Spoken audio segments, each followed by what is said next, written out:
When Russia and Saudi Arabia announce right before the midterms they're going to be cutting oil production, it's difficult to think that it might be connected. Now, look, you can't go through your life believing that literally anything that happens 100 days before the midterms is about that, but this is pretty large. And it isn't like these states don't have a dog in that fight.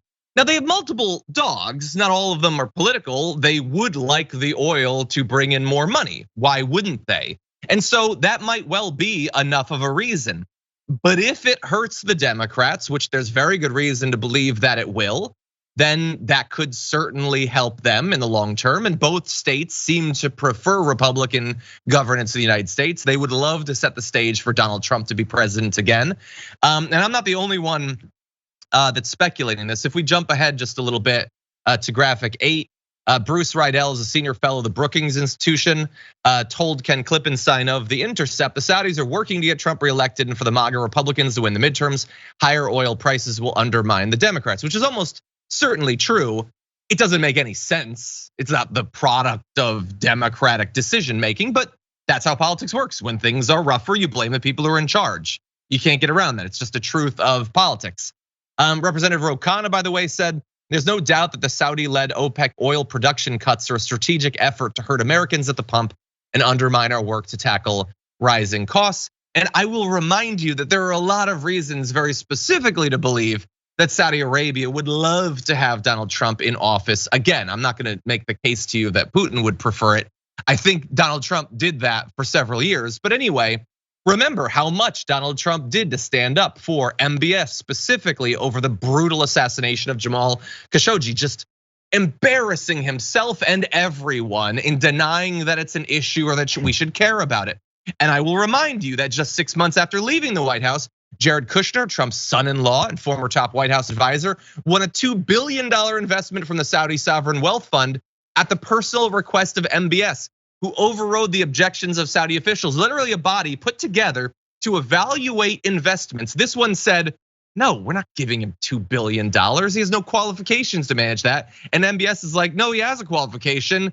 It's called Ivanka and he's married to it. So again, we can't say for sure, and there might well be nothing that Biden or the Democrats can do about it. But I think it would be crazy to say that this isn't a consideration. What do you think? It must be. Look, and again, this is off reports and they're saying that they're doing this. But one other part about this as well, we're concerned about these things that are happening. We're concerned about the effects. But again, how about this world leader tag that we like to give ourselves, which I believe in at times. It's just a matter of whether or not we stand behind it and believe it ourselves. So we can detach ourselves from these high oil prices and these high gas prices, and it takes a process. Maybe we can start it now. Okay, fine. You don't believe that we have energy crisis. I mean, that we have this crisis with the way we do our energy and it destroys our planet. Fine, you don't care about the earth. Cool. Those tree hugging libs are the only ones who do. Do you care about gas prices?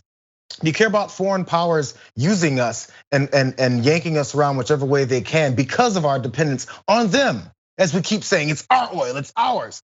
But then right afterwards, they're ready to acknowledge that it comes from places like Saudi Arabia and from Russia, and then we're beholden to them.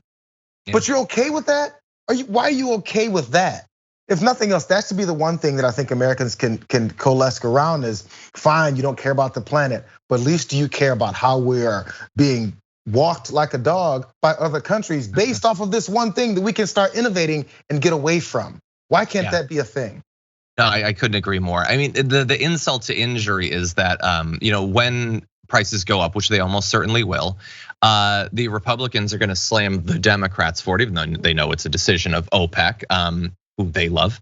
They're not going to do anything to stop price gouging from oil companies. They've already voted against it. They're going to do literally nothing. Sean Hannity did a rant about how Biden shouldn't release any of the strategic reserve of oil, which is what every president does when prices go up. It's one thing you can instantly do to help a little bit.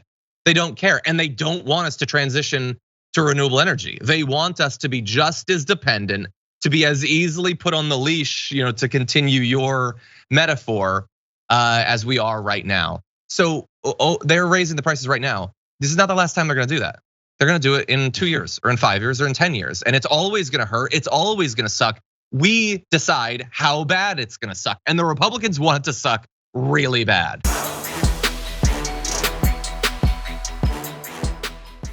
Check out the Damage Report podcast each day, wherever you get your podcasts, whether Pocket Casts or Stitcher or iTunes.